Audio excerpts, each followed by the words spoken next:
Bom dia a todos, bom dia, comunidade universitária, UFMS, a todos os participantes, ao público em geral.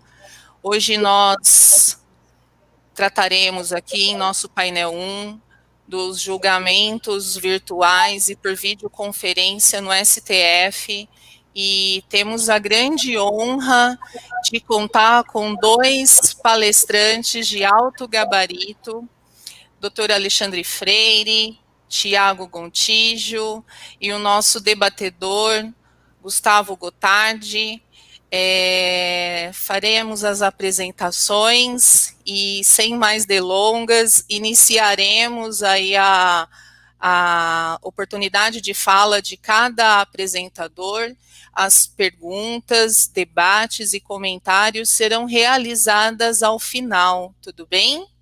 Bom, o Dr. Alexandre Reis Siqueira Freire é doutor em Direito Processual Civil pela PUC de São Paulo, secretário de Altos Estudos, Pesquisa, Gestão da Informação do STF, ex-assessor especial da Presidência do Supremo Tribunal Federal, diretor para assuntos legislativos do Instituto Brasileiro de Direito Processual, professor da Universidade Federal do Maranhão, é membro do grupo de trabalho instituído para auxiliar os ministros na comissão do novo Código de Processo Civil, membro da comissão de estudos sobre o novo Código de Processo Civil, que foi instituída pelo STF, membro ainda da comissão instituída pelo STF, responsável pela implantação do processo judicial eletrônico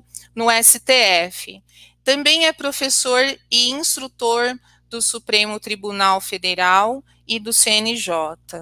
Sem deixar de mencionar que ministra diversas palestras e cursos por todo o nosso país. Então, Alexandre Freire, seja muito bem-vindo à nossa casa. Como nós dissemos inicialmente, essas portas estão sempre abertas para você, ok? E antes de passar a palavra para vocês, eu vou apresentar ainda o Tiago Gontijo, nosso segundo palestrante.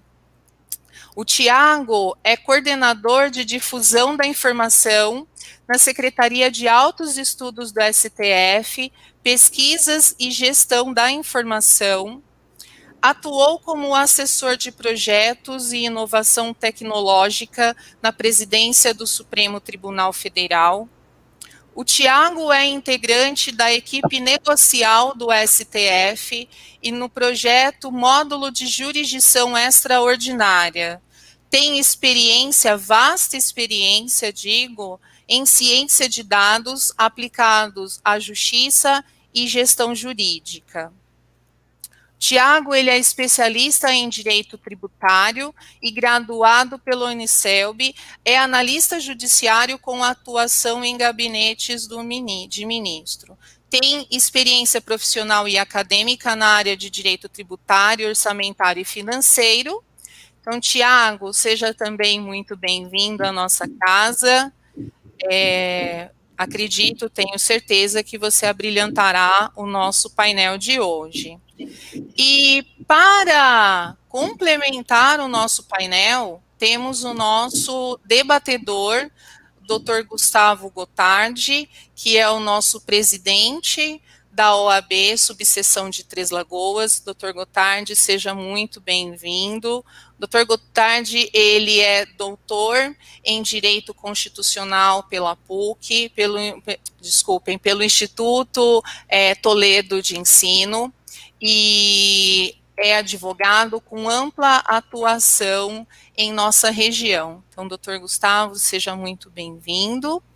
E, sem mais delongas, vou passar a palavra para a Ancila, para a professora Ancila, fazer aí as suas complementações, e já passamos de início, após a palavra, para o doutor Alexandre Freire. Bom dia a todos.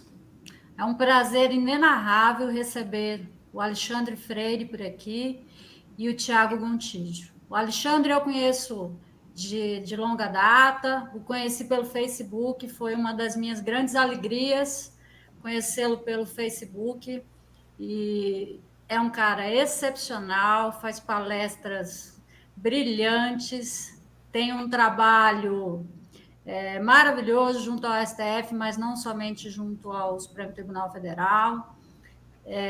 Sei que o Tiago também está empenhado em fazer o melhor que se pode fazer junto ao Supremo Tribunal Federal. Ficamos muito felizes com a presença de vocês.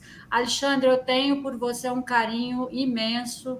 Você sabe que eu saí do Facebook porque me cansava muito aquele ódio estampado nas páginas da rede social, mas uma das pessoas que eu sinto muita falta é você. É de você que eu sinto falta, porque tinha coisas ótimas e a gente tinha algumas coisas em comum. Gostávamos muito do Guimarães Rosa, do Manuel de Barros, do grande Manuel de Barros, por isso que eu disse aqui no chat privado que eu estou numa alegria, feito uma nuvem de abelhas em flor de araçá, por recebê-los aqui nesta manhã. Eu espero que todos que estejam assistindo esse painel aproveitem muitíssimo, porque vocês têm muito a nos ensinar. Eu desconfio que eles sairão daqui muito mais sábios. Como diria o Guimarães Rosa, quem desconfia fica sábio. E eu espero que vocês possam aproveitar todo o tempo que a gente possa disponibilizar. Se precisar passar um pouco do tempo, não tem problema nenhum. Vai ser um prazer enorme para que a gente possa, enfim, aprender um pouco mais sobre os julgamentos virtuais e por videoconferência, tanto na pandemia como no pós-pandemia. Um abraço, queridos, e boa palestra. Alexandre, você está com a palavra. Bom dia a todos. Quero dizer que para mim é uma grande alegria poder participar desse congresso notável sobre interinstitucionalidade e diálogos entre direito e tecnologia da Universidade Federal do Mato Grosso do Sul.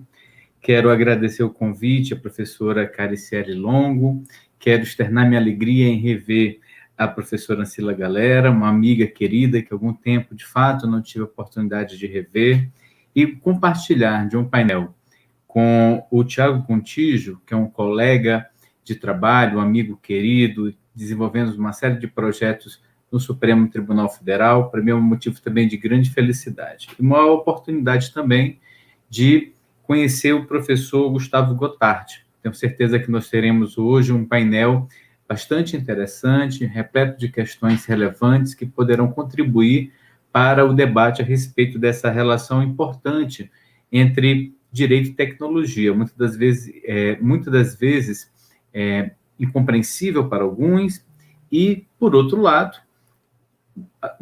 também um pouco divulgado de forma equivocada.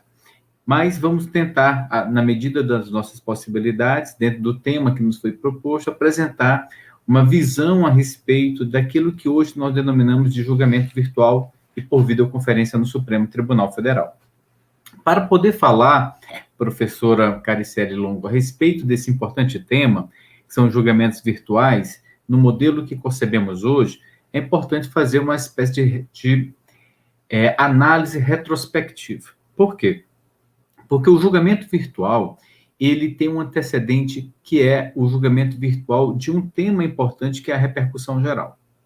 Então, me permitam fazer uma breve digressão a respeito desse relevante instituto, que é a repercussão geral, para poder contextualizá-lo com o julgamento virtualizado e com o seu aprimoramento até o estágio em que nos encontramos hoje.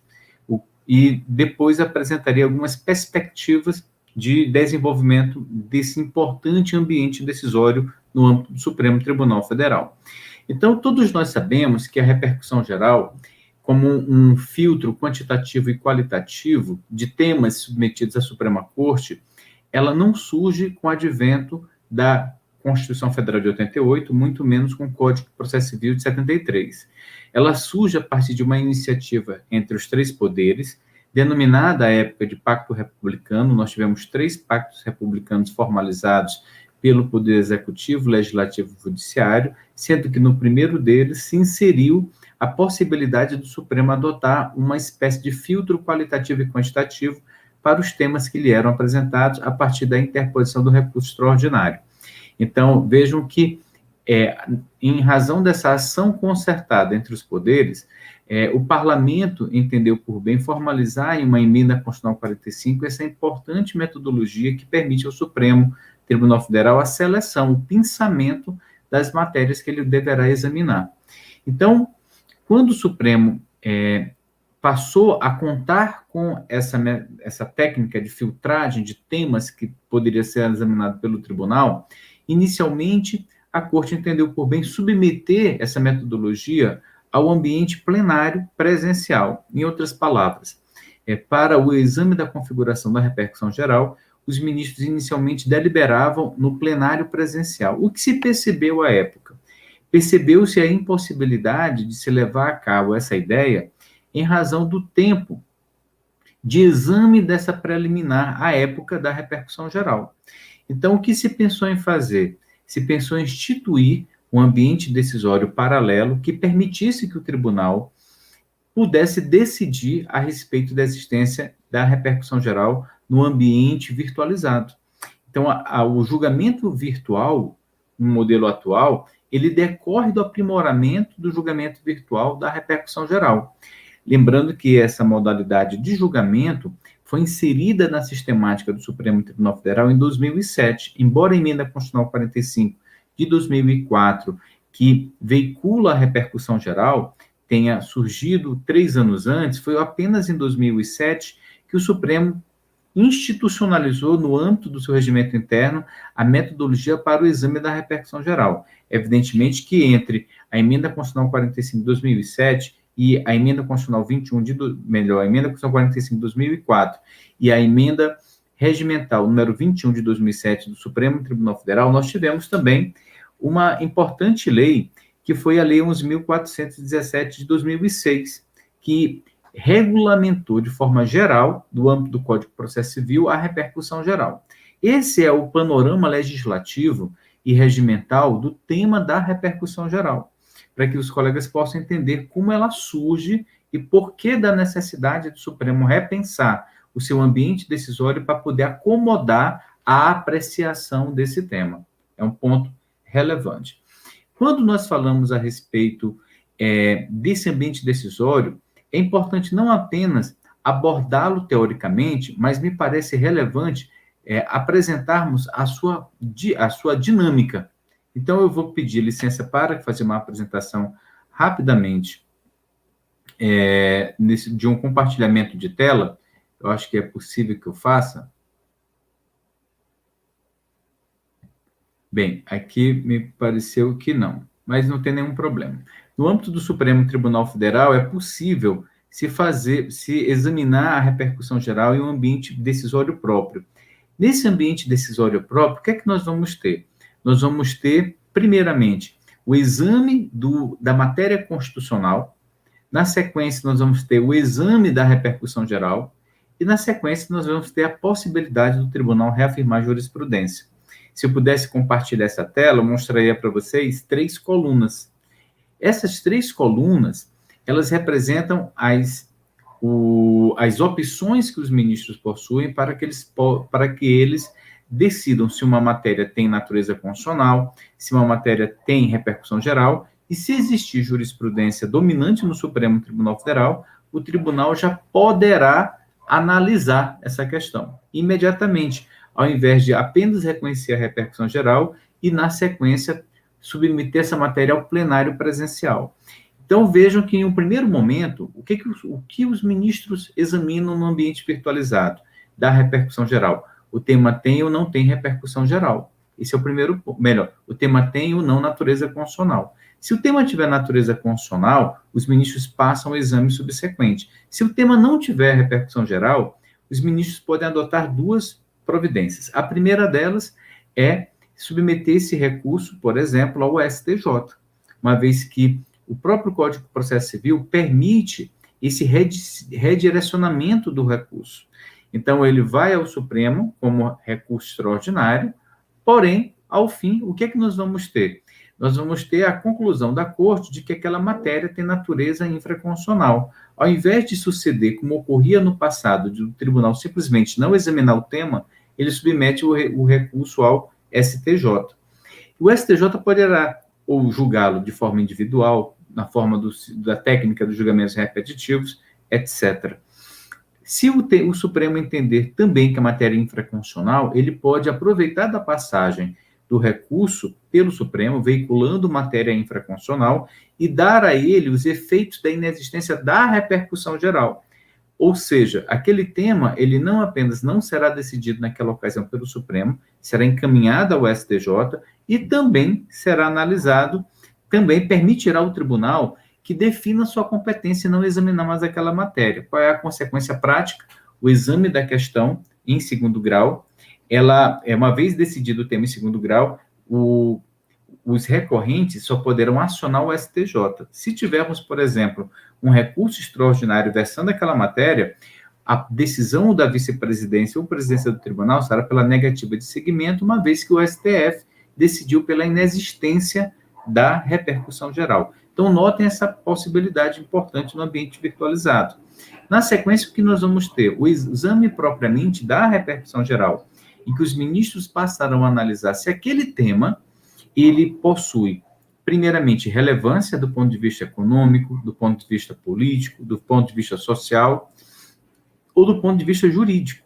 Muitas das vezes, os temas que veiculam matéria que tem relevância do ponto de vista jurídico possuem, em algumas situações, a repercussão geral presumida.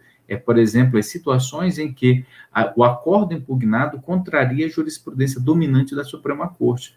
Ou uma situação mais recente, que decorre de uma inovação do Código de Processo Civil, é justamente o acordo impugnado por recurso extraordinário, cujo conteúdo versa sobre tese firmada em incidente de resolução de demandas repetitivas na instância de origem.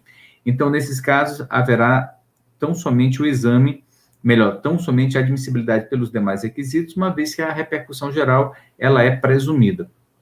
Então, uma vez reconhecida a repercussão geral, passa-se para análise subsequente.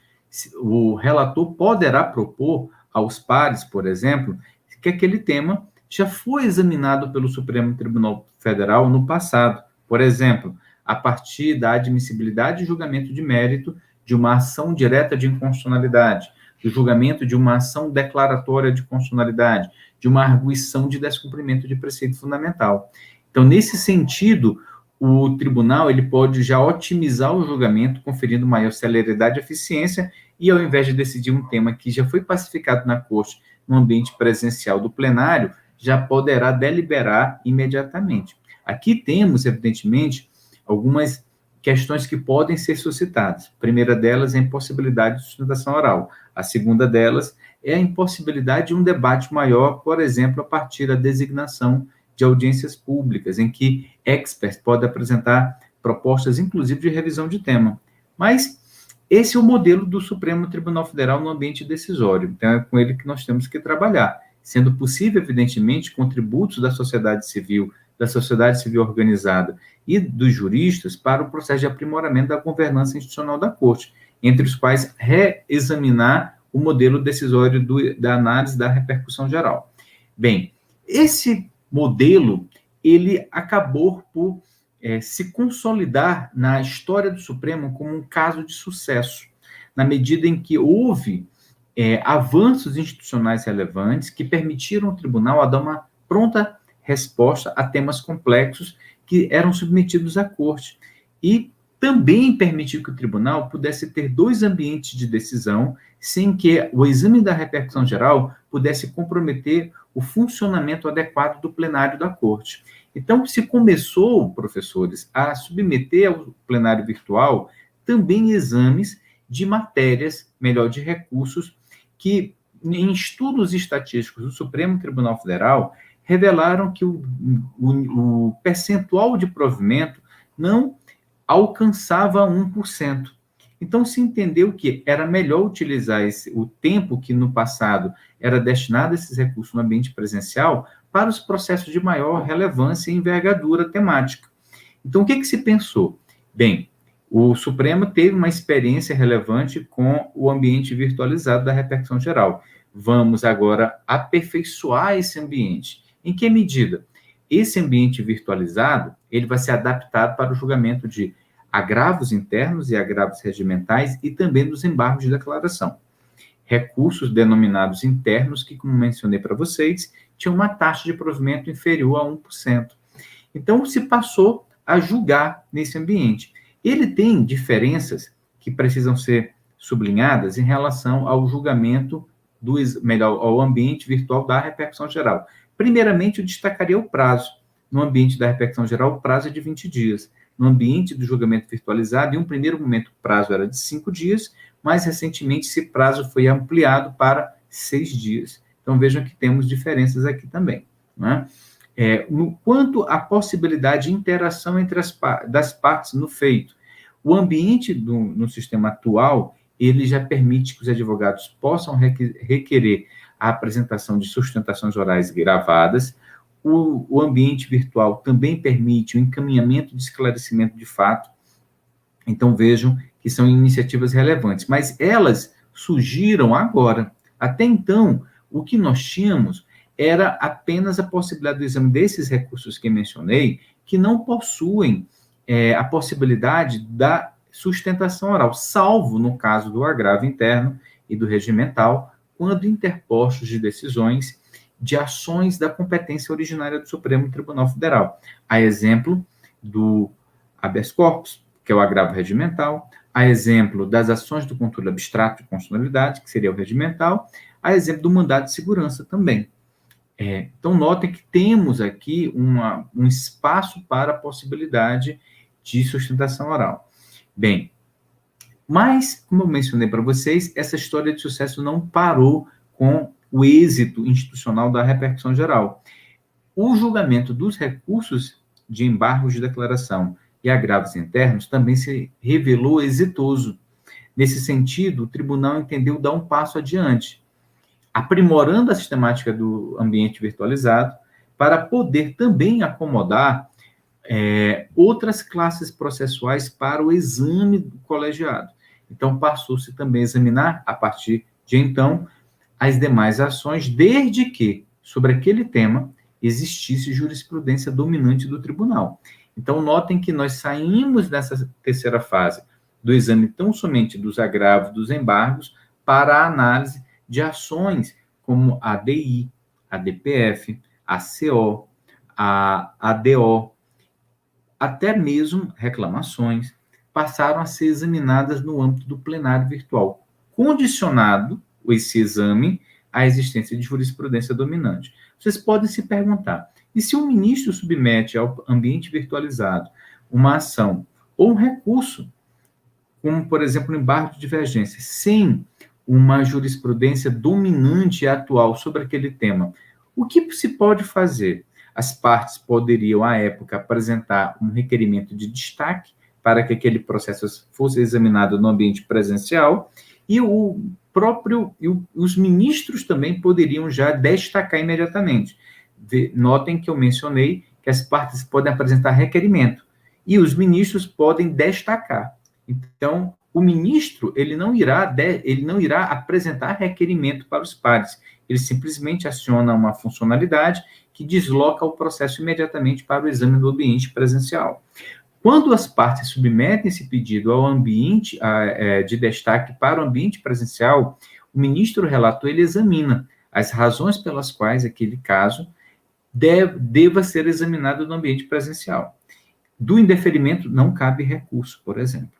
Então, notem que nós temos algumas regras relevantes para a dinâmica do julgamento nessa fase do ambiente virtualizado. Mas nós tivemos uma mudança repentina, não apenas no Supremo Tribunal Federal, mas na sociedade, em razão de uma crise sanitária de abrangência internacional. E pela essa abrangência, foi considerado pela Organização Mundial da Saúde como pandemia.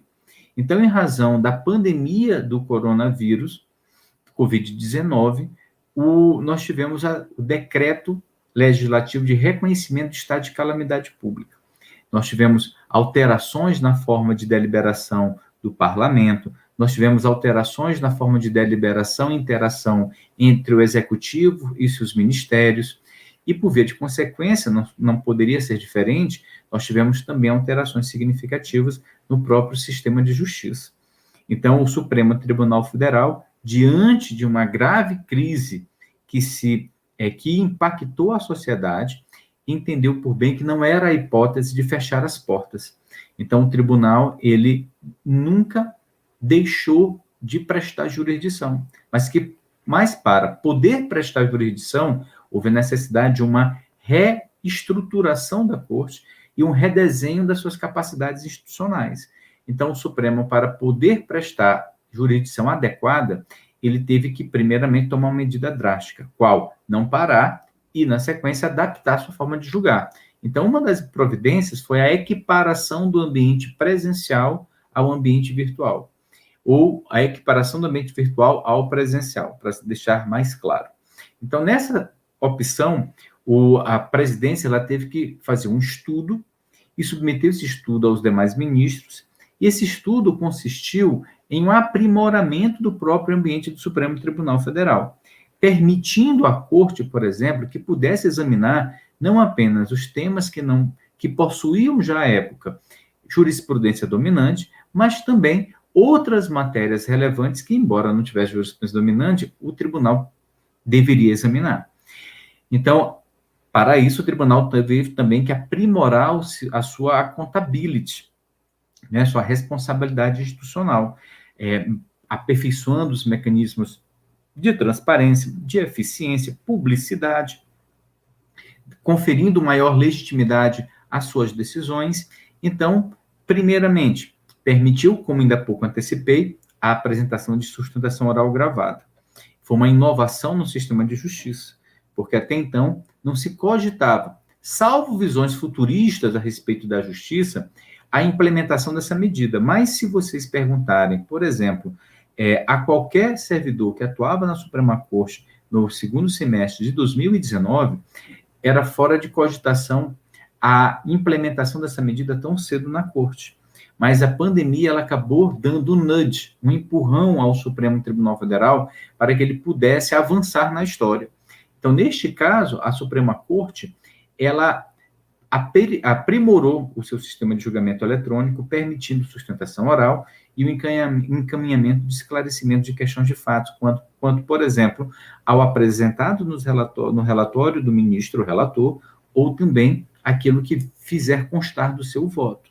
Então, esse requerimento é apresentado pelo peticionamento eletrônico, automaticamente a assessoria do plenário da Suprema Corte, em um sistema com os gabinetes, distribui essa mensagem de manifestação.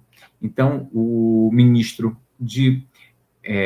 toma contato imediato com a mensagem apresentada e examinará se de fato é ou não é a hipótese de se acolher o requerimento de esclarecimento de questão de fato. E o que é interessante é porque todos os ministros examinam. Então, mesmo que o relator, por exemplo, discorde, essa questão pode ser suscitada no ambiente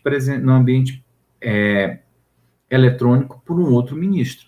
E esse esclarecimento de questão de fato pode, inclusive, suscitar no próprio ministro a retirada do processo de pauta, pode, para o próprio ministro, deslocar o processo para o ambiente presencial, e os demais podem pedir vista ou podem apresentar destaque para o julgamento presencial. Então, vejam que há uma modalidade de interação entre os advogados e os ministros do Supremo Tribunal Federal nessa situação. Ponto irrelevante que merece ser sublinhado. No passado, havia uma crítica muito contundente por parte de setores expressivos do sistema de justiça quanto ao denominado voto por omissão. O voto por omissão era uma prática da Corte em que o ministro, quando não votasse expressamente, haveria a ficção de que ele estava acompanhando a proposta do relator. Então, se o relator apresentasse uma proposta de conhecimento e desprovimento do recurso e o ministro não votasse expressamente, a manifestação dele seria contada como acompanhando o relator. Então, diante das críticas que se faziam a essa opção inicial da Suprema Corte, o tribunal entendeu por bem acolher sugestões da sociedade civil, principalmente da Ordem dos Advogados do Brasil, do Instituto dos Advogados do Brasil, da Associação dos Advogados de São Paulo e de outros importantes institutos e organizações, com a finalidade de aprimorar a prestação jurisdicional. Então, na medida em que o ministro deixa de votar, constará na ata de julgamento a abstenção. Então, essa é uma inovação importantíssima que eu gostaria de destacar. Uma outra medida que me parece também relevante no ambiente virtualizado é a disponibilidade do voto e do relatório. Antes, nós tínhamos tão somente a disponibilidade da parte conclusiva do julgamento, ou seja, tão somente em relação a parte dispositiva. Então, não tinha nem um relatório, não tinha também a fundamentação. Hoje, a sociedade, os advogados, as partes, podem acompanhar um julgamento virtualizado de ponta a ponta. Ou seja, quando o relator propõe o seu voto, nós já vamos ter o voto com a fundamentação, o relatório, e se os ministros acompanharem, saberemos imediatamente qual a posição do ministro que passa a votar. E se o ministro abre a divergência, saberemos as razões, porque o voto estará disponível. E também, se esse ministro, se um quarto ministro acompanha a divergência e um sexto acompanha o relator, mas ao longo da sessão de 6 dias, entende que as razões do voto divergente são mais consistentes e entende que é o caso de movimentar-se em direção ao voto divergente, haverá uma marca de mudança de entendimento. Então, vejam que, em termos de transparência, o ambiente virtualizado, ele atende plenamente às exigências, por exemplo, da ODS, não é? E da Agenda 2030 da ONU, uma vez que oferece transparência e eficiência na metodologia decisória da Suprema Corte. Então, notem que o tribunal avançou significativamente em um curto espaço de tempo em que outras cortes, comparativamente, na União Europeia, na Ásia, na América Latina, fecharam suas portas. Ou então, atuaram de forma bastante tímida durante a pandemia. O Supremo Tribunal Federal não apenas prestou jurisdição, mas prestou uma jurisdição adequada, porque julgou mais e, além de julgar mais, permitiu, em um diálogo constante com a sociedade, um aprimoramento do seu ambiente decisório. Então, notem que o tribunal ele se reinventou na crise. Dizem que mar calmo não forja grandes navegadores. O tribunal, ele, diante de um mar tumultuoso, diante de uma situação em que ele poderia ter se recolhido, o tribunal, na verdade, ele deu um passo adiante. Então, mostrou-se como timoneiro entre as cortes de justiça. E, em razão desse êxito decorrente de uma coragem institucional da Suprema Corte, o tribunal acabou servindo hoje de benchmark para as demais instituições, ou seja, ele é um padrão de sucesso. Os tribunais querem saber como o Supremo Tribunal Federal lidou na crise. As cortes locais aprenderam com o Supremo Tribunal Federal. O CNJ passa a conceber ao disciplinamento da forma de apresentação de sustentações orais, esclarecimento de questões de fato, com base na experiência institucional do Supremo Tribunal Federal.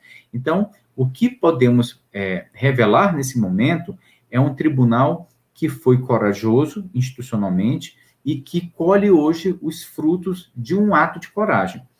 Bem, além dessa importante inovação que se deu com o aprimoramento do ambiente virtualizado, nós tivemos também a apresentação para a sociedade e para o sistema de justiça de uma forma de julgamento híbrido, que conjuga o julgamento virtual e o julgamento presencial, ou seja, um julgamento síncrono que se dá por videoconferência.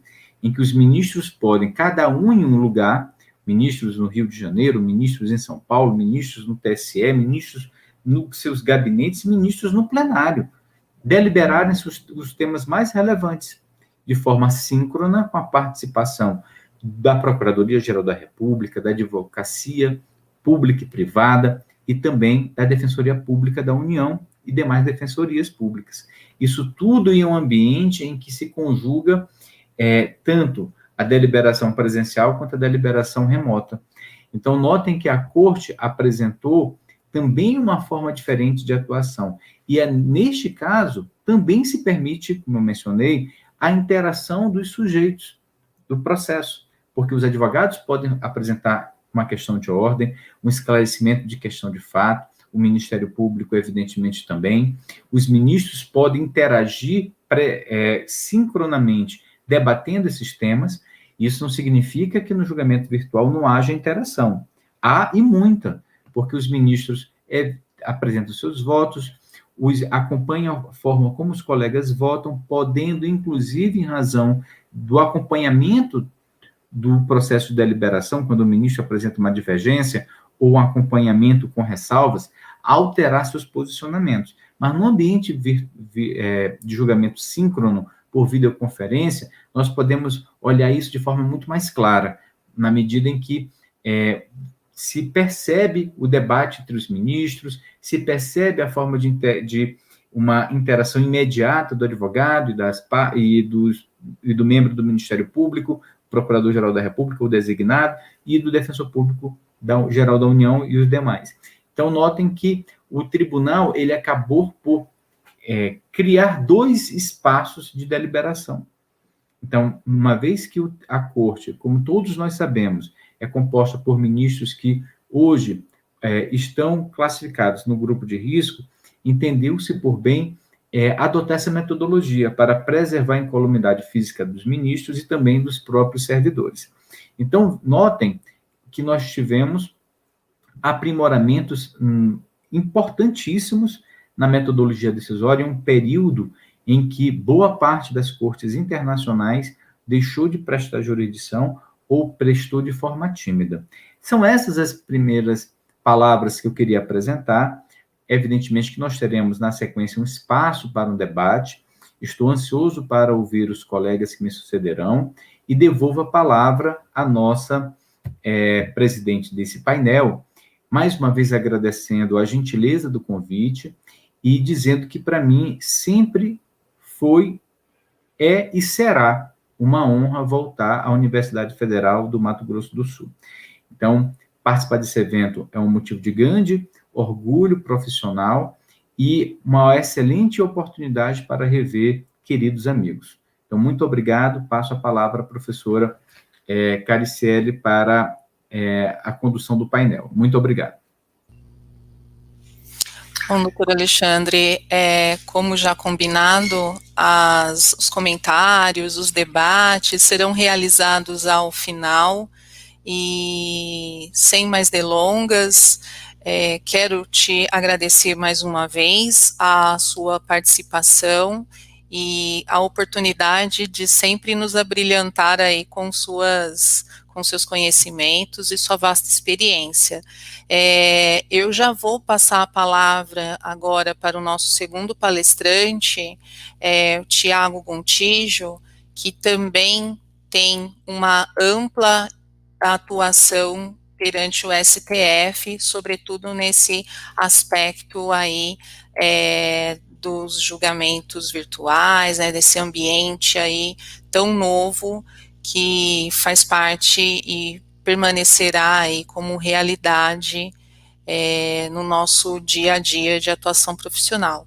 Então, passo agora a palavra ao Tiago Gontijo. Tiago Gontijo, seja muito bem-vindo mais uma vez, agradecemos a sua participação e, desde já, eu lhe abro a palavra. Muito obrigada. Muito obrigado, bom dia a todos os alunos, estudantes, professores que nos acompanham. Eu gostaria também de agradecer imensamente ao convite que me foi formalizado pela professora Cariciele, por intermédio do Dr. Alexandre, que é um grande parceiro de trabalho, um querido amigo, e cumprimento os demais na pessoa dos professores mencionados. Gostaria de iniciar essa exposição dizendo que eu estou numa tarefa extremamente difícil de falar após o professor doutor Alexandre Feio, justamente porque o seu conteúdo jurídico institucional sobre os julgamentos virtuais e por videoconferência é notável. E mais do que isso, o professor Alexandre, ele participou, juntamente também comigo, na presidência do ministro Dias Toffoli, da construção das ferramentas tecnológicas e do alinhamento negocial ao Código de Processo Civil de todas essas inovações que foram realizadas durante o ano de 2020 e principalmente incentivados e impulsionados no período da Covid-19. Ou seja, a partir de todo esse contexto que já foi apresentado pelo Alexandre, a minha tarefa, a minha missão aqui será trazer alguns exemplos mais elucidativos para tentar explicar de uma maneira simples, intuitiva, para que vocês que nos acompanham possam visualizar como participam dos julgamentos, como podem participar efetivamente de julgamentos na posição de advogados, ou mesmo acompanhar julgamentos na visão de um cidadão. Ou seja, como é que o tribunal, além de permitir os julgamentos tanto virtuais quanto por videoconferência, se mantendo e permanecendo aberto, apesar de uma situação dramática que nós vivemos e estamos ainda vivenciando, que é da pandemia do coronavírus, o tribunal, além de tudo, permitiu e ampliou a sua transparência, melhorou os seus mecanismos de governança, de modo a se alinhar aos normativos que se aplicam aos julgamentos e também melhorar a forma como a sociedade interage e os usuários interagem com a prestação jurisdicional.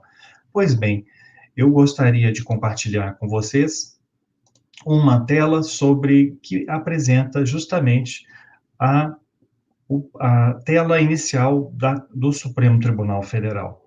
Eu espero que vocês já estejam vendo. Como podem visualizar, nós temos o portal do Supremo, que apresenta diversas informações, e dentre elas nós temos à direita, como podem visualizar, as pautas de julgamento. Temos um painel que apresenta a pauta de julgamento presencial, com os processos que estão agendados para julgamento nas respectivas datas, e temos logo abaixo uma tela que apresenta o julgamento virtual relativo ao mês, processos de julgamento iniciados no mês de outubro, mas também o histórico de setembro e os posteriores a novembro. Essas telas são inovações que foram implementadas durante o período da Covid-19 para melhorar a transparência. Quando nós identificamos esses processos, podemos ver o ambiente de julgamento, no caso virtual, plenário, primeira turma e segunda turma. E vocês podem acompanhar os julgamentos a partir do período em que se dará o início e o final do julgamento. Como o doutor Alexandre mencionou, nós tivemos uma ampliação da quantidade de dias em que os julgamentos ficam disponíveis para apreciação tanto dos ministros quanto para interação com as partes e os advogados. Hoje nós temos um mínimo, como disse o Alexandre, de 6 dias, mas que pode se estender para mais, a depender da quantidade e complexidade dos casos. A própria presidência pode definir, a presidência do plenário ou das turmas, definir um prazo maior. Então, como nós podemos observar, um julgamento que se finalizou, inclusive ontem, nós temos aqui de 9 a 19 de outubro, a disponibilização de que foram julgados, né? Eu digo foram porque foram disponibilizados para julgamentos com data finalizada no dia de ontem. No plenário, 119 ações, na primeira turma, 104 demandas, e na segunda turma, 214. Vejam que o volume de processos é alto e elevado. E eu gostaria de antecipar que farei uma explanação sobre como é que a sociedade, como é que você que está nos acompanhando pode identificar quais são as matérias que estão sendo tratadas nesses processos, quais são os resultados dos julgamentos, porque houve, no momento da implementação, uma preocupação muito grande da presidência do ministro Dias Toffoli e também do ministro Luiz Fux, que exercia a vice-presidência, em permitir que os cidadãos tivessem amplo acesso tanto aos conteúdos dos votos, quanto também aos seus resultados, e que fosse possível acompanhar todas essas temáticas apreciadas, apesar da grande quantidade de processos. Como eu mencionei com vocês, a partir do momento em que nós temos o início de um julgamento virtual, selecionei para nós um exemplo de um processo que foi finalizado ontem, que é a ADI 5156. Como vocês podem ver pelos andamentos processuais, nós tivemos o início do julgamento virtual no dia 9 de outubro, e tivemos a finalização do julgamento no dia 20 de 10 de 2020. Então, eu gostaria de explicar para vocês que essas informações que são apresentadas aqui no andamento do processo, elas são tratadas, estruturadas desde o seu nascedouro em forma de dados. Ou seja, o Supremo, ele hoje adota uma gestão orientada a dados, de modo que toda a informação processual, ela está estruturada numa base de dados inteligente, que permite a construção de ferramentas tecnológicas de interação tanto interna, entre as unidades responsáveis pelo julgamento, quanto externa, pensando nas partes, nos advogados e na sociedade. Pois bem, neste caso, nós temos, ao clicar neste link de sessão virtual, até amplio para que vocês possam visualizar com melhor qualidade, nós temos o acesso ao agravo regimental na ação direta de inconstitucionalidade 5156. Temos informações em dados estruturados que foram apresentados, como o relator, o órgão julgador, o plenário, a lista de julgamento, o processo e o seu incidente, a data e o início do fim e a previsão do fim. Como mencionou muito bem o professor doutor Alexandre Freire, uma medida de transparência no atual cenário, na atual conjuntura apresentada pelo STF, de maneira inovadora em cortes constitucionais em todo o mundo, é um mecanismo de transparência. A partir do momento que o relator apresenta este processo para julgamento, ele disponibiliza o relatório, como vocês podem visualizar, e também o seu voto. Essa disponibilização, ela ocorre no momento em que o processo foi liberado para julgamento, ou seja, uma data anterior a 9/10, de modo que os ministros já têm acesso a esse conteúdo de maneira imediata, todos os gabinetes. E também as partes e os advogados, antes mesmo do início do julgamento, para que tenham ampla defesa e o exercício do contraditório, garantias constitucionais, lhes foi assegurado o envio da sustentação oral por meio de vídeos, que são gravados pelos advogados, de acordo com os critérios fixados pelo tribunal, e juntados aos autos. Ou seja, esses vídeos ficam disponibilizados para todos os ministros e todos os gabinetes. Inclusive, Alexandre e Caricielli, nós temos mecanismos de segurança e controle institucional que asseguram que os ministros e os assessores terão visualizado e assistido aos vídeos da sustentação oral, assegurando efetivamente a interação das partes e advogados com o processo de julgamento. Iniciado, então, o julgamento no dia 9/10, esse é um processo dinâmico, é um processo, posso dizer, vivo, de modo que vocês que estão nos assistindo podem acompanhar todo e qualquer julgamento clicando em sessão virtual, desde que está disponível no andamento processual de cada processo, submetido a julgamento virtual. A partir do momento em que há início da sessão, os demais ministros podem votar. E à medida do que vão votando, os votos vão aparecendo na ordem cronológica dos votos, ou seja, neste caso, manifestaram acompanhando o relator. O ministro Celso de Mello foi o primeiro a manifestar, ministro Ricardo Lewandowski, ministra Carmen Lúcia, e assim sucessivamente. Houve também manifestação de divergência, que foi apresentada pelo ministro Marco Aurélio. Neste caso, como houve apresentação de uma divergência, é obrigatória a apresentação do voto divergente, que também fica disponível para todos os interessados. A partir do momento em que o voto está juntado, tanto do relator quanto da divergência, as partes, os advogados, podem acessar esse conteúdo, basta clicar no voto, e vocês terão acesso ao documento completo, com todos os fundamentos e a conclusão proposta pelo ministro. Ademais, tivemos, neste caso específico da ADI 5156, uma manifestação de impedimento pelo ministro Alexandre de Moraes. Ou seja, o resultado deste processo foi que, por maioria, houve, de fato, o acompanhamento da manifestação apresentada pelo ministro Gilmar Mendes, com a divergência do ministro Marco Aurélio.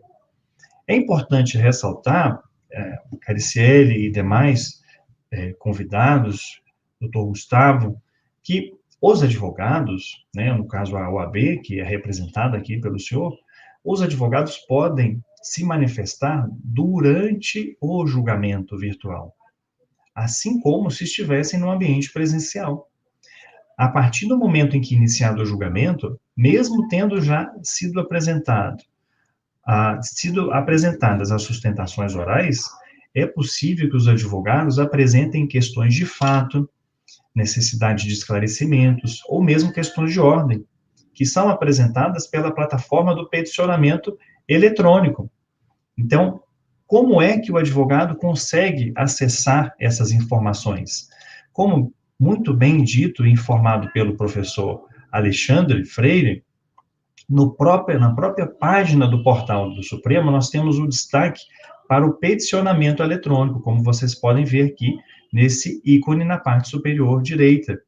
Ao clicar em peticionamento eletrônico, o usuário, o cidadão, o advogado, ele é direcionado imediatamente para o ambiente em que ele pode enviar e se manifestar em julgamentos. Então, ele pode enviar memoriais, enviar sustentação oral e quero enviar questões de fato durante o julgamento. Percebam, então, que o Supremo Tribunal Federal, além de conferir maior celeridade, agilidade aos julgamentos, ele também se preocupou como um pilar da governança, de adotar mecanismos que conferissem efetiva transparência aos julgamentos e que permitissem a participação dos advogados. Inclusive, Cariciele, eu gostaria de registrar que, durante o processo de evolução de todas essas plataformas, de todas essas soluções tecnológicas que são inovadoras no mundo todo, apenas o Supremo possui mecanismos de julgamento tão sofisticados em todo o mundo. Eu gostaria de reforçar que a OAB Federal teve uma contribuição de alta qualidade no processo de definição de como seria a participação dos advogados. A OAB Federal foi consultada e se manifestou por meio de documentos públicos, indicando quais seriam os mecanismos para que os princípios constitucionais e princípios do Código de Processo Civil e as normas fossem obedecidas. E o Supremo Tribunal Federal, alinhando a essas recomendações, implementou-as todas. Ou seja, temos, de fato, um julgamento virtual que faz uma mimetização do julgamento presencial. E digo mais, podemos assegurar que a possibilidade de ampla defesa e do contraditório, elas foram até mesmo reforçadas nesse ambiente, porque nós temos um período de tempo amplo em que as partes e os advogados podem interagir com a corte, com os gabinetes, com os ministros, apresentando, como mencionado, questões de fato ou mesmo a sustentação oral antes do julgamento e os próprios memoriais. Isso tudo mostra, como muito bem disse o professor, doutor Alexandre Freire, que o Supremo, ele ingressou numa era tecnológica. Houve uma decisão disruptiva de adotar a tecnologia como um motor que move a prestação jurisdicional. assegurando eficiência e transparência como pilares que são inseparáveis. Pois bem, digo que esse procedimento dos julgamentos virtuais, ele segue de maneira paralela aos julgamentos por videoconferência, que são julgamentos presenciais, no regime, como dito pelo Alexandre, misto, em que os ministros podem estar no plenário, na turma, presencialmente, ou mesmo em outros ambientes. Os advogados também participam desses julgamentos por videoconferência e, igualmente, o Ministério Público. Esses julgamentos, eles são distintos dos julgamentos virtuais que eu estou apresentando a vocês. Nós temos, nos julgamentos por videoconferência, a participação por ferramentas tecnológicas, assim como nós estamos agora participando deste congresso, por videoconferência. E os julgamentos acontecem em tempo real. Guardadas as distinções entre ambos, e o esforço também do próprio Supremo e da atual gestão de aperfeiçoar os mecanismos tecnológicos para ambos os tipos de julgamento, eu gostaria de apresentar para vocês uma grande novidade que foi implementada recentemente, que nós podemos também, vocês podem acessar pelo próprio portal do Supremo Tribunal Federal. Nós temos aqui à direita um banner que indica painel de julgamentos virtuais. Ao clicar neste painel, você, usuário, estudante, cidadão, representante da imprensa, pesquisador, advogado, você pode acessar o conteúdo de todos os dados e os metadados de todos os julgamentos virtuais que foram realizados no Supremo Tribunal Federal no ano de 2020, quando tivemos essa grande ampliação das competências deste ambiente virtual para que fosse possível o julgamento de qualquer classe processual e incidente, como disse o Alexandre, com uma grande ampliação do volume de julgamentos.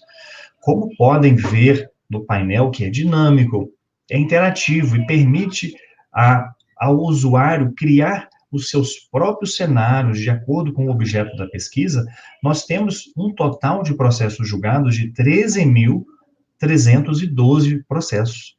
Este painel, pessoal, ele é atualizado a cada 5 minutos, ou seja, se tivermos a finalização de uma lista de julgamentos ou de um processo julgado nos próximos 5 minutos, ele se atualizará automaticamente, porque ele busca essas informações diretamente na base de dados, justamente porque o Supremo Tribunal Federal implementou a gestão orientada a dados, o que permite a construção destes cenários interativos.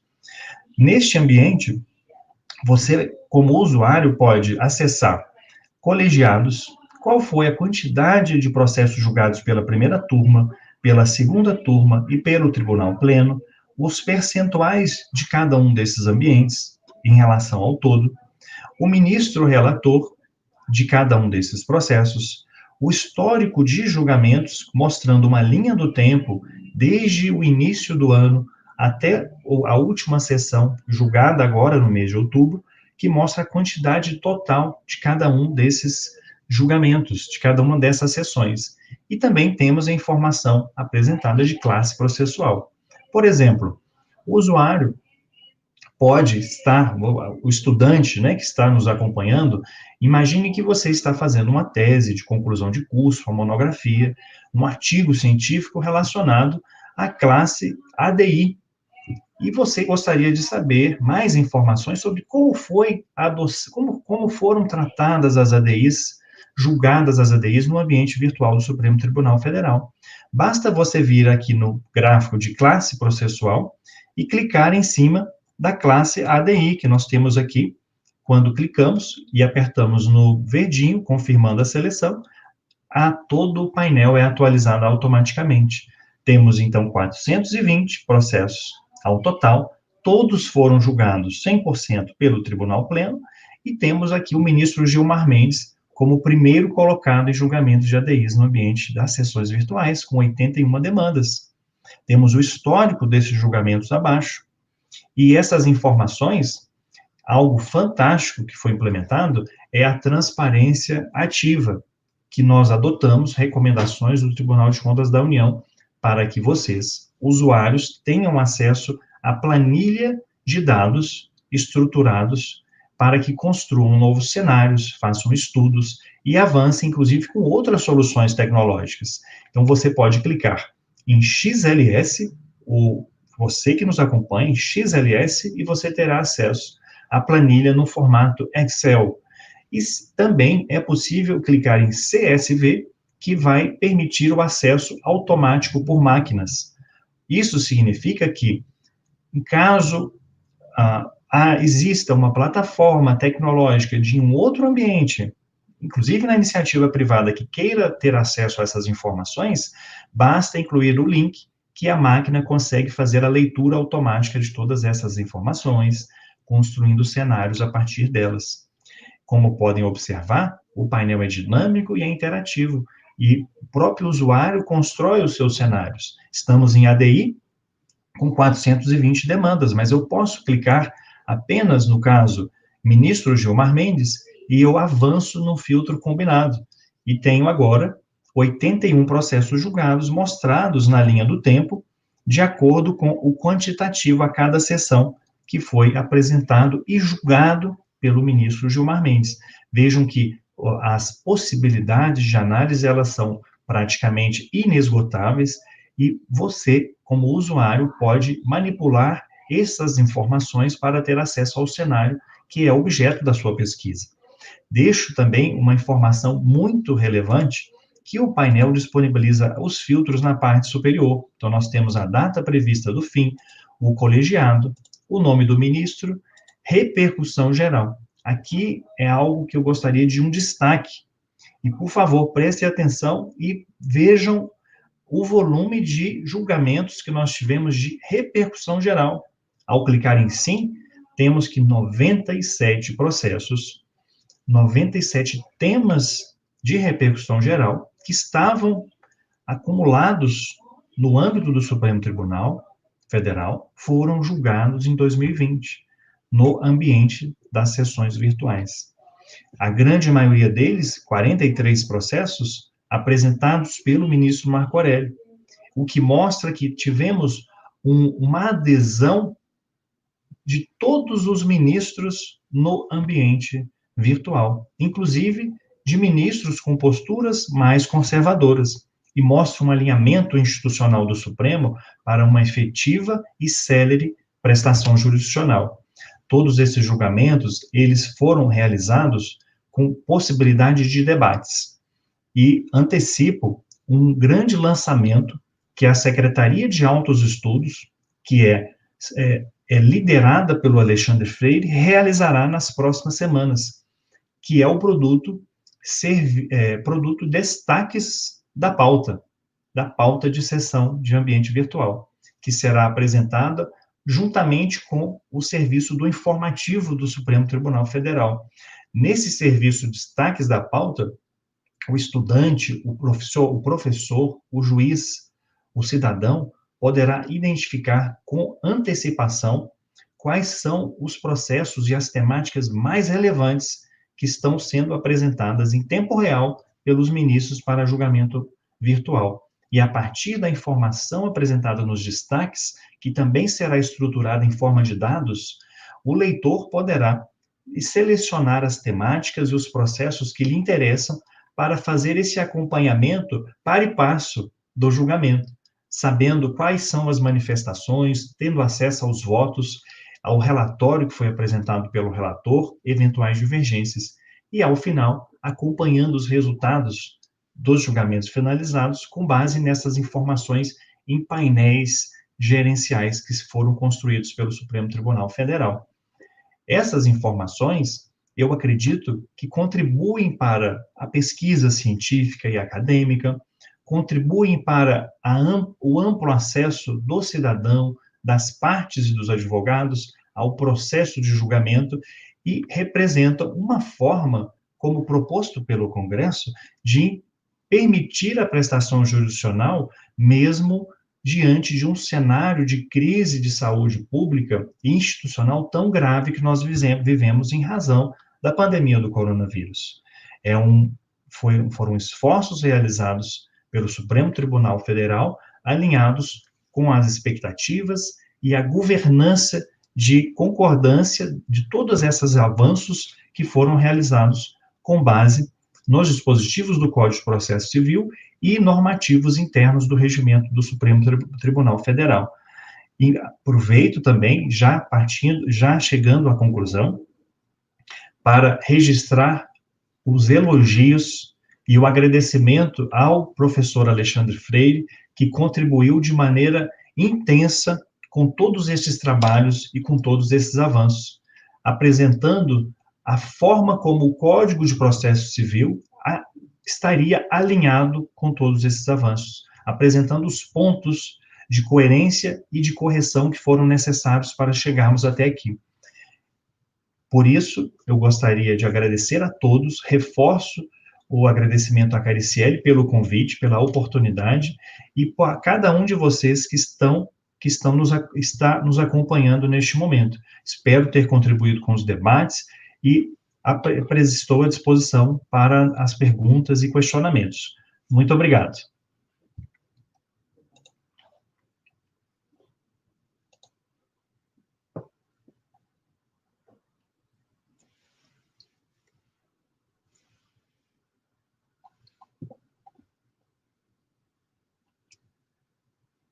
Ainda não lhe ouço, professora.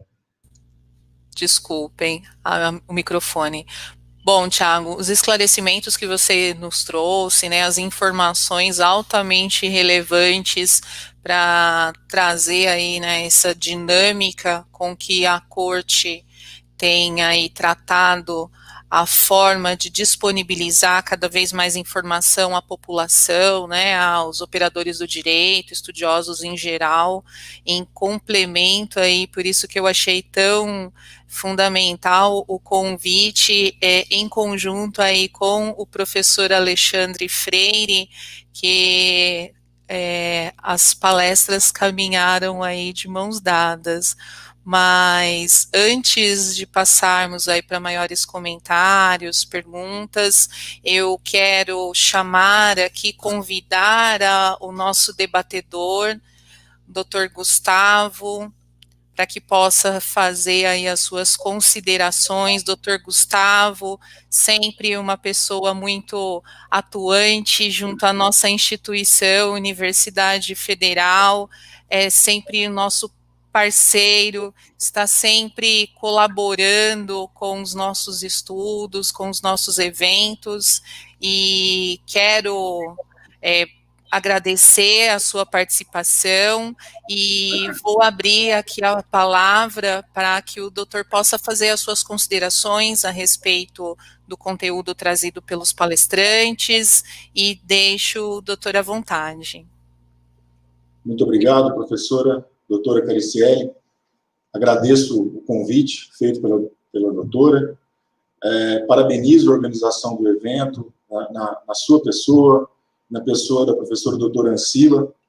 Cumprimento os ilustres palestrantes pelas brilhantes exposições, supriram muitas dúvidas que, inclusive, eu tinha também, o doutor Alexandre Freire, o doutor Tiago, brilhantes as exposições. Mas eu faço uma breve reflexão pela seguinte perspectiva. Quando falamos em julgamentos pelo Supremo Tribunal Federal, intuitivamente me vêm alguns pontos, né, à cabeça. O primeiro deles são os precedentes judiciais.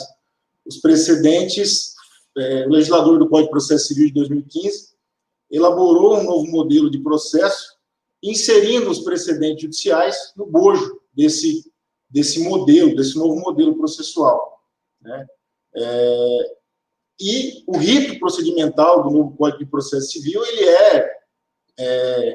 foi forjado para a formação desses precedentes judiciais, né, dentro da perspectiva estabelecida pelo nosso legislador, no artigo 927, inciso 1 e inciso 5, né? A questão é que esses precedentes, né, conforme muito bem esclarecidos pelos palestrantes, No inciso 1, por exemplo, o Supremo Tribunal Federal ele consegue controlar, né, toda, em razão da dinâmica estabelecida pelo tribunal, né, pela toda a técnica aplicada, ele consegue controlar esse procedimento de forma democrática do início ao fim. Todos os outros precedentes, inciso 2 ou inciso 5º, eles têm início, né, na ponta, né, no primeiro grau de jurisdição. E tudo que acontece no Supremo Tribunal Federal, com essa digitalização, com essa virtualização do processo, automaticamente também aconteceu em todo o sistema jurídico. Hoje nós temos júris acontecendo de forma virtual, audiências de conciliação acontecendo de forma virtual. O primeiro ponto, né, fazendo uma retrospectiva, o Código de Processo Civil foi forjado para a formação dos precedentes. O 1030 do CPC, ele, antes da alteração pela Lei 13.256, ele possibilitava o acesso do jurisdicionado para a revisão desses precedentes judiciais de forma muito mais democrática, né? Possibilitando o jurisdicionado a demonstrar o distinguishing, o overruling, que também foram normatizados no 489, parágrafo 1º, inciso 6º do CPC. Só que esse 1030 ele foi alterado já antes do Código entrar em vigor, né, por pressão e política, inclusive dessas cortes de superposição, que são as formadoras dos precedentes judiciais. Né? E, na verdade, aquilo que era uma válvula de acesso às cortes superiores acabou sendo uma verdadeira barreira, né? E os jurisdicionados, né, com a alteração do 1030, eles são jogados para o 1021, remetidos para o 21, e tem que demonstrar o distinguish, a superação ali, nos tribunais de segundo grau. E é muito difícil, tecnicamente, fazer com que o processo chegue ao Supremo se tiver, notadamente, um precedente judicial. Então, o primeiro ponto, né, que impediu essa perfeita formação dos precedentes e o aprimoramento desse sistema de acordo com 926, com coerência, estabilidade e integridade, foi aí. Mas, enfim, no segundo ponto, agora com essa virtualização, né, de todo o sistema jurídico. Conforme muito bem explicado pelos palestrantes, no Supremo Tribunal Federal, existe essa condição, né, do procedimento, conforme explicado agora pelo Dr. Tiago, né, por proposta da OAB, dos princípios processuais serem observados dentro desse procedimento virtual. Mas não é o que acontece nos juízos de primeiro grau, nos tribunais um pouco melhor, mas assim, então, se analisarmos toda a perspectiva, todos os temas do 927, o inciso 1, ele é todo desenvolvido no Supremo Tribunal Federal. Agora, todos os outros, 2, 3, 4, 5, eles começam na ponta, e esse processo, ele sofre os influxos do sistema. O sistema processual, historicamente, ele sempre sofreu os influxos políticos, sociais, econômicos, de maneira muito mais forte do que o próprio sistema jurídico. Acontece que, com o sistema de precedentes judiciais, as decisões judiciais elas passam a ser consideradas fontes do direito. E nós teremos esses processos chegarão às cortes superiores, Supremo Tribunal Federal e STJ, dentro desses processos totalmente virtualizados, inclusive em primeiro grau de jurisdição, muito comprometidos. E esse é o viés que eu gostaria de trazer esse ponto, né, essa análise, né, com relação a toda essa virtualização do sistema jurídico, não só do Supremo Tribunal Federal. Seria muito interessante repensar toda essa problemática, toda essa questão, porque no Supremo Tribunal Federal, como muito bem explanado, eu vejo como virtuoso, né, essa virtualização. E já não vejo toda essa virtualização nos tribunais e nos juízes de primeiro grau. Né? Existe o lado positivo, mas tem também o lado pernicioso. Nós estamos vendo decisões muito complicadas, né, dos juízes, notadamente em primeiro grau de jurisdição, mas também no Supremo. Nós estamos vendo decisões que inovam o ordenamento jurídico. Né? Semana passada tivemos votação do Supremo Tribunal Federal com relação à revisão, né, das prisões cautelares, que praticamente alteraram uma norma né? Uma norma elaborada pelo Poder Legislativo. Então, as decisões do Judiciário, elas inovam o ordenamento jurídico. Por isso, o sistema processual ele deve ser muito respeitado, os princípios processuais. Ao invés deles serem vulnerados, como estão acontecendo, é importante repensar essa perspectiva, né, como, muito bem explanado agora, ao final, que me supriu essa dúvida, do que acontece no Supremo Tribunal Federal, tentar fazer essa adequação em todo o sistema jurídico, mas é muito difícil. É muito difícil. Você pega uma cidade do interior, os juízes interrogando testemunhas com celulares, muitas vezes que não conseguem nem uma conexão perfeita, e essas decisões se tornarão precedentes judiciais e inovarão, muitas delas, no ordenamento jurídico.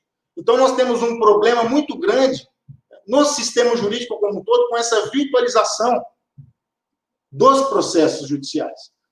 Existem os pontos positivos, claro, muito bem defendidos pelos doutores na Corte Superior, na nossa Corte de Superposição, mas é importante uma análise de todo o sistema jurídico. Nós temos um sistema que é forjado para a formação dos precedentes judiciais, exatamente para combater as mazelas deixadas pelo instrumentalismo. Então, é muito importante uma análise por essa perspectiva. Então, são essas minhas ponderações. Parabenizo as brilhantes exposições dos grandes palestrantes e muito obrigado pela oportunidade.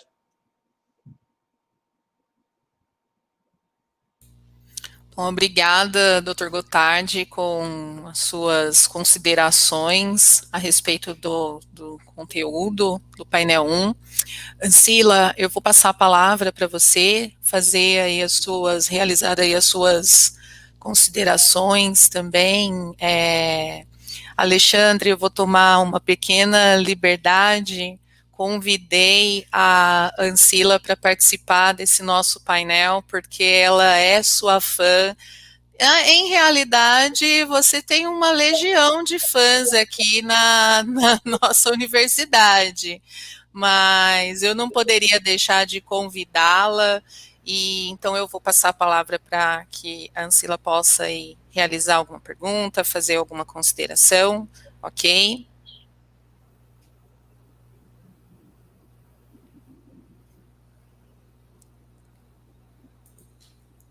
Seu microfone, Ancila.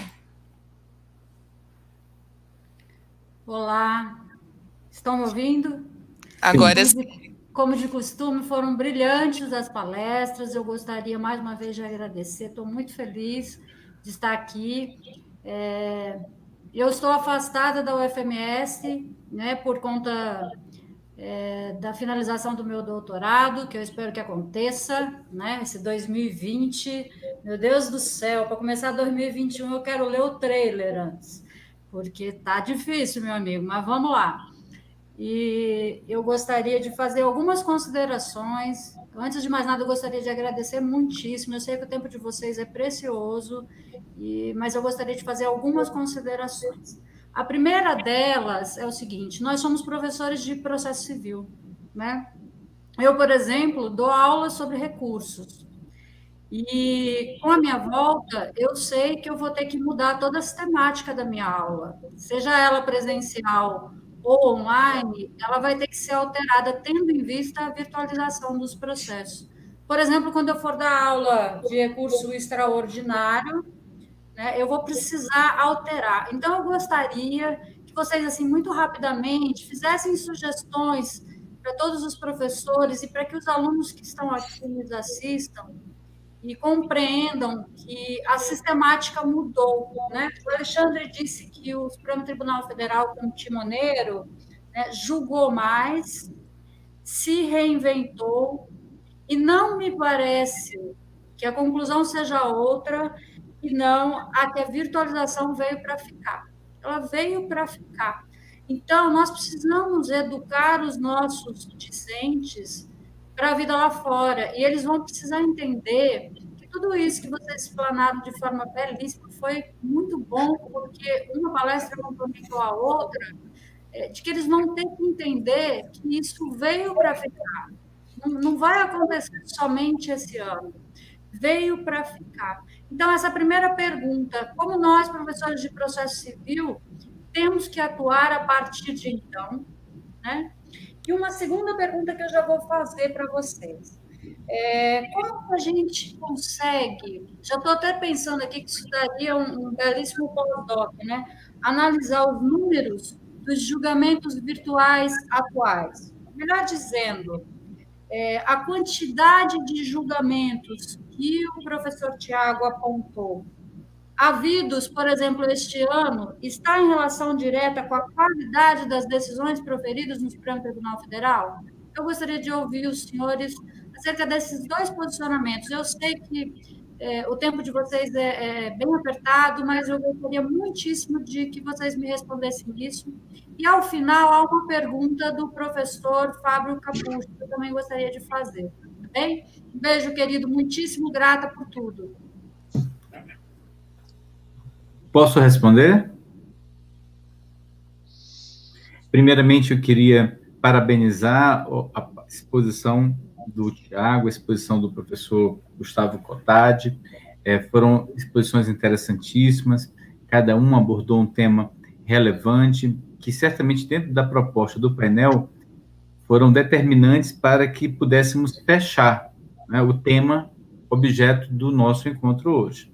Eu queria também, mais uma vez, dizer para a minha querida professora Ancila, também para a Cariciele, que eu adoro a Federal do Mato Grosso do Sul, todos os campings, tenho amigos queridos como vocês, e tenho amigos que, por exemplo, participaram de eventos que eu tive a honra de ser convidado pela Federal do Mato Grosso do Sul, que hoje são, à época eram alunos, hoje são advogados, são mestres, estão fazendo doutorado, e conversamos muito pelas redes sociais. Então, vejam que a Federal do Mato Grosso do Sul acabou por forjar elos, não é?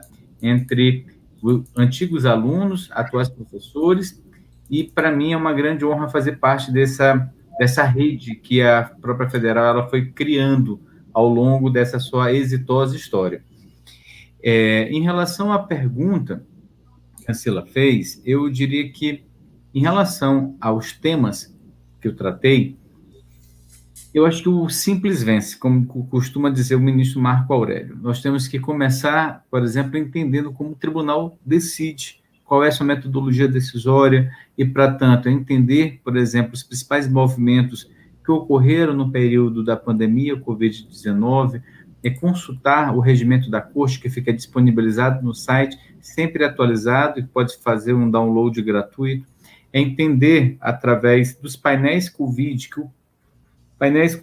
painel de julgamentos virtuais, que o Tiago contribuiu sobremaneira na sua concepção e execução, para se entender como se dar a dinâmica de julgamento do Supremo Tribunal Federal.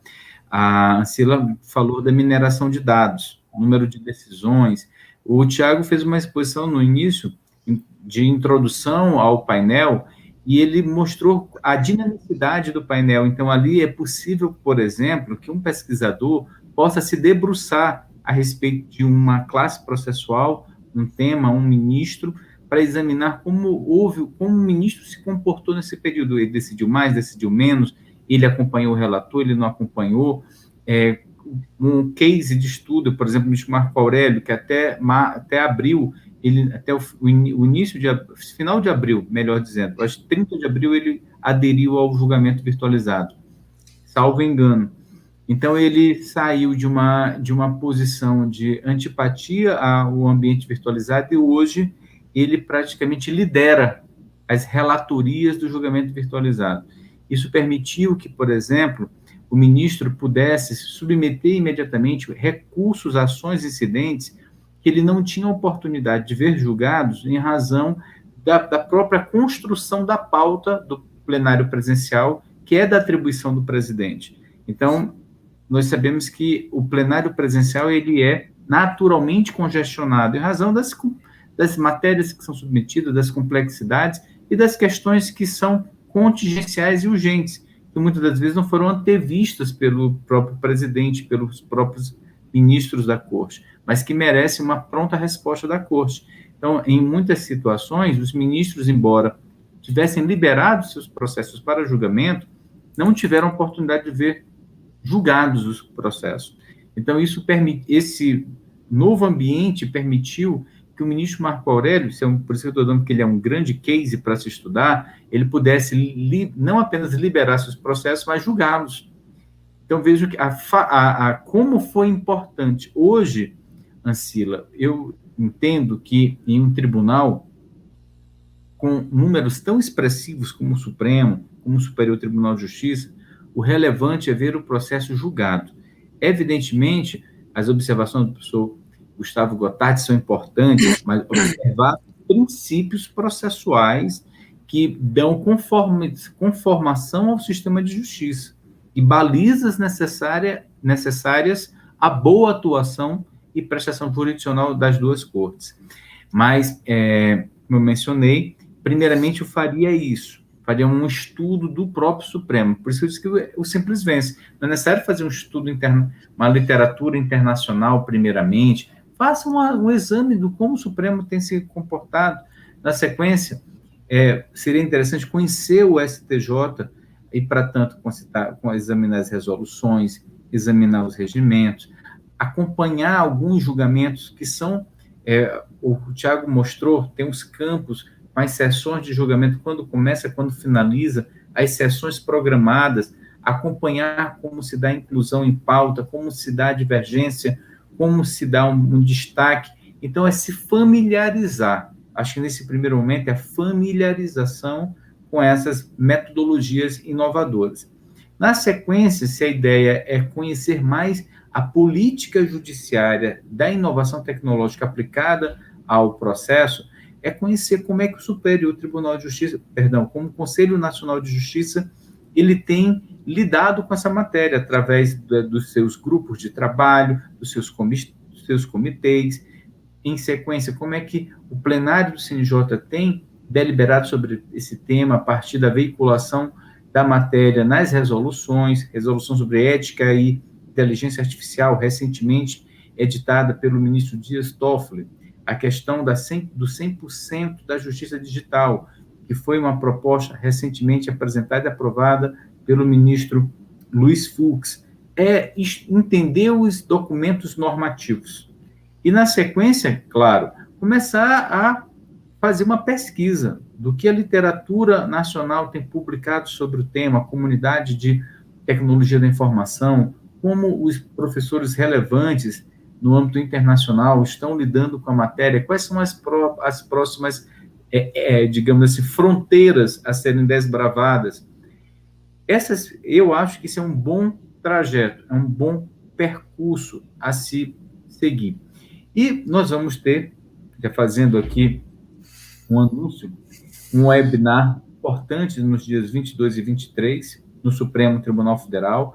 É um webinar que é gratuito, acesso ao público, com painéis com professores expressivos de universidades internacionais, com tradução simultânea. Haverá um espaço, que é o último painel, que as grandes estrelas serão os professores Richard Susskind e o professor Ronaldo Lemos, duas autoridades, uma internacional e uma nacional, sobre o tema da inovação aplicada ao direito, a inovação aplicada às instituições do sistema de justiça. Então, já fica o convite, inclusive, para que se tenha um contato com o que há de mais recente e impactante produzido na literatura internacional e o que tem sido também, de forma criativa, gerado na nossa doutrina nacional sobre o tema. Então, eu acredito que esse é o caminho. Não adianta fazermos uma apresentação do panorama da literatura internacional sobre o tema se não conhecermos o panorama legislativo e regimental das cortes sobre esse assunto. Eu vou devolver a palavra para a professora Cariciele e agradeço mais uma vez as interessantes questões que foram apresentadas pela minha amiga querida Ancila. Muito obrigado. Bom, caminhando aqui para o nosso encerramento do nosso painel, E complementando aí as falas da professora Ancila, e agregando todas as falas realizadas pelo professor Freire, pelo Tiago Gontijo, pelo Dr. Gotardi, eu gostaria de deixar um recado para os nossos acadêmicos, para o nosso público que nos vê. Verifica-se que pela fala dos nossos palestrantes, nosso debatedor, né, como o Alexandre Freire bem deixa claro, houve aí toda uma construção, como o Alexandre utilizou bem a palavra, de uma arquitetura regimental que vem aí, né, tecendo uma construção gradual, para se chegar até esse contexto que nós temos hoje. E, sobretudo, no aspecto de divulgar a informação, de colocar, de tornar acessível para os jurisdicionados como um todo, para os profissionais, operadores do direito, não importa em qual polo, em qual área de atuação o profissional esteja aí, né, executando seus serviços, e aproveitando esse gancho que eu perdi a conexão num determinado momento, eu gostaria que o Tiago Gontijo me complementasse dentro de toda essa arquitetura que vem sendo construída, não no aspecto regimental, mas agora no aspecto tecnológico, porque todas vêm aí de um modo a agregar, né, a forma de atuação do tribunal. Tiago, eu gostaria que você nos contasse um pouquinho de um projeto que vocês fazem parte, que é o módulo de jurisdição extraordinária. Excelente. Agradeço, Cariciane, pela oportunidade de falar sobre o projeto ousado, que foi a primeira contratação do Poder Judiciário no Brasil com base na Lei de Incentivo à Inovação Tecnológica. É uma iniciativa do Supremo, financiada, que está sendo desenvolvida em parceria com o CNJ e o próprio STJ, e implementada por uma fundação tecnológica de Santa Catarina, que foi a vencedora do processo de contratação. O módulo MJE, de Jurisdição Extraordinária, apesar da complexidade do nome, ele veio, Cariciele, para trazer simplicidade aos advogados e às partes, no processo de peticionamento, tramitação e acompanhamento tanto do recurso extraordinário quanto do recurso especial e os respectivos agravos. Ou seja, vocês que atuam como advogados, né, professor Gustavo, doutor Gustavo, que atua representando a UAB, os advogados passam a ter um ambiente simples, intuitivo, para peticionar o recurso extraordinário e o RESP, em uma plataforma unificada, Cariciele. Ou seja, independentemente se vocês estão protocolando no Tribunal Regional Federal o recurso, ou mesmo no Tribunal de Justiça do Mato Grosso do Sul, vocês terão um único ambiente. E nesse único ambiente, nós implementamos algo muito novo na Justiça, que é o uso efetivo, não ideológico, o uso efetivo de inteligência artificial. Porque as informações dos textos que foram juntados ao processo, na petição, serão lidas de maneira automática por máquinas, com sugestões de preenchimento automático, por exemplo, de assuntos, partes, quem é o polo ativo, quem é o polo passivo daquele recurso, e assim por diante. Essas informações, elas passam a estar disponíveis de maneira estruturada para a equipe do Tribunal de Justiça, que irá fazer o primeiro juízo de admissibilidade daquele recurso. Então, quando, por exemplo, forem analisar se a tempestividade, se o recurso é tempestivo, os dados já estarão preenchidos por base em informações que constam da base de dados do processo e também com leitura automática das peças que foram juntadas aos autos. Então, isso é algo fantástico que mais do que trazer eficiência, traz transparência, porque o próprio advogado passa a ter conhecimento dos dados que foram gerados, validando essas informações, e ganha também muito em tempo, em eficiência e em praticidade, porque ele deixa de ser responsável pelo preenchimento daquela imensidade de informações que são tão complexas para muitos advogados. Toma tempo, são complexas, nós acabamos ficando suscetíveis a erros, e a inteligência artificial vem para nos dar esse grande suporte. E como o professor Gustavo, o doutor Gustavo mencionou, o Código de Processo Civil possui efetivamente a força dos precedentes. Alexandre Freire, que é o nosso doutor processualista, ele deixa isso sempre claro em todos os nossos projetos. Precisamos implementar soluções que tragam efetividade, que deem efetividade aos princípios do CPC, que inclusive temos o ministro-presidente Fux como um dos seus grandes patrocinadores. Nesse sentido, o módulo de jurisdição extraordinária, ele vai permitir que os precedentes, tanto do Supremo quanto do STJ, em âmbito de repercussão geral e do regime de recursos repetitivos, eles estejam no ambiente em nuvem, em cloud computing, disponíveis numa base de dados, que será lida automaticamente assim que o processo for peticionado. Isso significa que o analista, o juiz, o desembargador, no momento em que ele receber aquele processo, haverá uma indicação por inteligência artificial de que há um percentual de chances de que aquele caso, aquele recurso extraordinário, diz respeito ao tema X da repercussão geral, sem a necessidade de o analista conhecer os mais de 1000 temas do Supremo, que é uma tarefa árdua, extremamente difícil. Então, a inteligência artificial vem a trazer eficiência para o trabalho humano.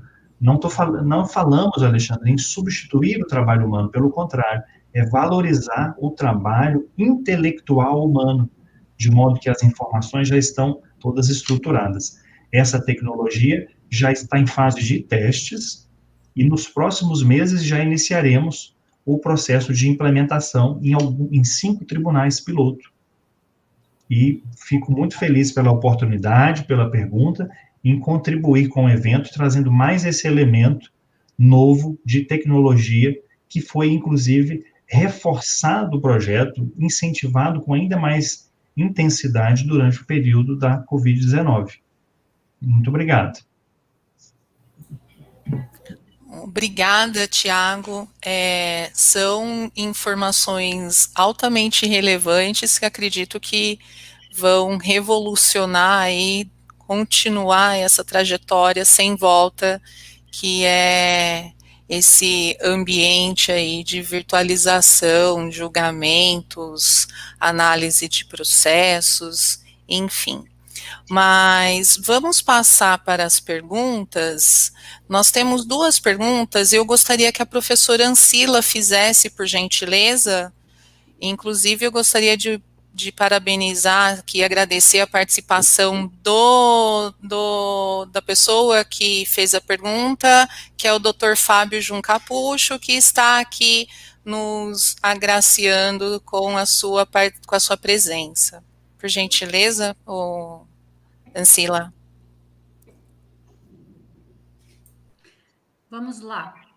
O professor Fábio Capucho fez a seguinte questão aqui no chat do YouTube. Na sessão virtual, há um alerta aos demais ministros que já votaram quando é apresentado um voto divergente? Ou seja, a sessão virtual é dinâmica? Tanto o professor Alexandre quanto o professor Tiago podem responder. Na sessão virtualizada, os ministros não recebem uma informação sobre um voto divergente. Mas os assessores acompanham o desenrolar da sessão para o ministro. Então, na medida em que o ministro já votou, se surge um segundo voto, abrindo divergência ou acompanhando com ressalva de entendimento, o assessor informa imediatamente o ministro, inclusive com o resumo da proposta apresentada, do voto apresentado pelo ministro que abriu a divergência, ou que acompanhou com alguma ressalva de entendimento. Na medida em que o ministro ele se convence da sua posição, o voto é mantido. Na medida em que ele faz uma reflexão a respeito da manifestação do colega e se sente, de fato, convencido daquele posicionamento, se ele é o relator, por exemplo, ele pode retirar o processo de pauta, ou ele pode ajustar o voto. Isso acontece. Ou então, vamos imaginar que o segundo ministro votou acompanhando o relator e o terceiro abriu divergência. O assessor do ministro que votou acompanhando o relator, ele vai monitorando aquele processo e informar ao ministro que votou acompanhando o relator. E houve um segundo voto com uma outra proposta, divergindo em parte ou acompanhando com ressalvas, ou então fazendo uma divergência integral, e apresenta um resumo para o ministro. E o ministro, entendendo que, de fato, as razões são fundamentais, de fato, a hipótese de reconsiderar a sua manifestação, ele irá apresentar uma proposta de acompanhamento, e isso terá uma marca de observação que constará para a sociedade e para, evidentemente, os jurisdicionados que o ministro muda de posição naquele caso. Então, veja que há um certo rastreio, digamos assim, da movimentação dos ministros na deliberação institucional. Então, não podemos dizer que todas as vezes o ministro, ministro, isso é até uma boa ideia, não é, Tiago, para se pensar. Na medida em que há um voto divergente que dispare para o gabinete o alerta de que houve voto em sentido contrário ou voto com apresentação de ressalvas. Então, essa é uma interessante questão do professor Fábio Capucho, vou até anotar para submeter à alta direção da Suprema Corte, porque eu gostei da ideia, mas nesse momento nós não temos. De fato, os assessores que fazem o monitoramento dos processos é que informam ao ministro relator ou ao ministro vogal por ocasião da sessão de julgamento.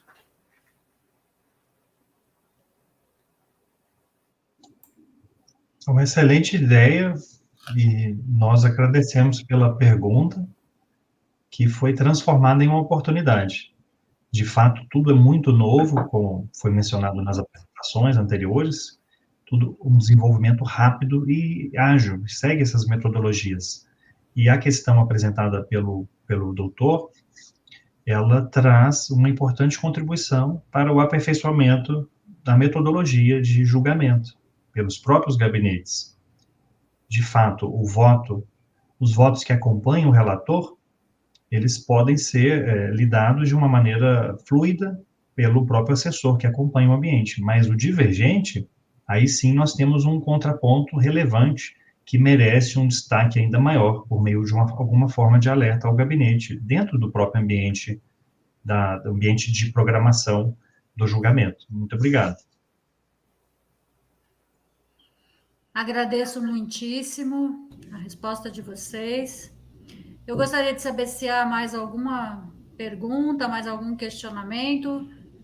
Gustavo, você gostaria de fazer mais algum questionamento, meu caro? Não, professor, eu apenas parabenizá-los pelas brilhantes exposições. Muito obrigado. Passo a palavra, então, à professora Cariciele. Mais uma vez, não me canso de dizer, agradeço muitíssimo a presença dos senhores aqui, e eu espero que a UFMS tenha mais e mais chances de recebê-los todas as vezes que a gente puder convidar. Muitíssimo, muitíssimo grata, caríssimos. Uma grande honra. Bom, agora, finalmente, caminhando para o fim, nós poderíamos ficar aqui tecendo várias perguntas, comentários. Eu sempre comento aqui que se convidarmos o professor Alexandre outras vezes ou inúmeras vezes, jamais será uma presença enjoativa de modo algum, porque o professor sempre nos trará, nos abrilhantará aí com um conteúdo novo, um olhar diferenciado, um tema relevante. e que precisa aí de sempre trazer esse olhar crítico, esse olhar estudioso que o Dr. Alexandre Freire tem, e é por isso que, mais uma vez, eu me sinto honrada pelo aceite do seu convite, Alexandre, e como eu disse, não canso de repetir, as portas da nossa instituição estão sempre abertas para você, e eu tomo a liberdade de chamá-lo de você, e do mesmo modo, Tiago, faço as palavras que eu fiz para o Alexandre para você também. Seja muito bem-vindo à nossa casa, à nossa instituição. Eu agradeço imensamente por todos os esclarecimentos, essas informações altamente relevantes para esse nosso contexto, que acredito que é um caminho sem volta. E, por fim, agradeço ao Dr. Gustavo Gotardi também pelas suas brilhantes explanações, aos seus comentários, a essa abordagem, esse olhar crítico, sobretudo, e é isso que fomenta o nosso ambiente acadêmico, e por isso quero mais uma vez agradecer a todos, agradecer ao público que está nos assistindo, e, por fim, agradecer imensamente a oportunidade de ter participado com vocês desse tema tão pululante e cada vez mais atual. Então, muito obrigada, deixo aqui o meu bom dia a todos. Ancila, muito obrigada mais uma vez pela sua participação. Alexandre Freire, Tiago Gontijo e Gustavo Gotardi. E por aqui encerramos o nosso painel e tenham todos um excelente dia. Até logo, muito obrigado. Muito obrigado, foi uma honra. Obrigado.